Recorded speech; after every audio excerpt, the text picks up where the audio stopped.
దుఃఖం ఎందుకు ఉందంటే రెండు ఉన్నాయి అనుకోవడం వల్ల. దానికి మందు ఏమిటంటే అద్వైతం. రెండు లేవు, ఉన్నది ఒకటే. ఆట ఎలా ఆడుకుంటుందో చూద్దాం అమ్మవారు. కంప్యూటర్ చూసుకోండి, అందులో ఏమో ఫీడింగ్ చేసేస్తారు కదా.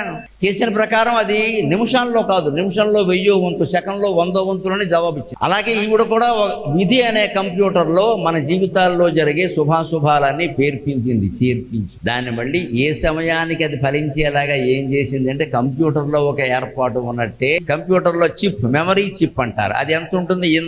ఎంత ఉంటుంది ఊరికి ఆవగింజలో 6వ వంతు ఉంటుంది. దాంట్లో మొత్తం ఇంత జీబీ, అంత జీబీ, అంత డీబీ అని మొత్తం 16 సినిమాలు పడతాయి. అలాంటి చిప్స్, చిన్న చిన్న రేకులను ముద్రింపించి అవి మన హృదయంలోనే చిన్న చిన్న చిప్స్లో మన కర్మఫలాలన్నీ పెట్టింది ఆవిడ, జన్మాంతరాలు ఉన్నది. దాన్ని మళ్ళీ మనకి రావడానికి వీలుగా ఎలా బంధించింది అంటే హృద్వాసన, హృదయంలో ఉండేటువంటి సంస్కారాల రూపంలో వాటిని పేర్చింది వరుసగా. సంస్కారం అంటే మంచి మాత్రమే అనుకోకండి, చెడు కూడా. సంస్కారం అంటే ఒక మార్పు.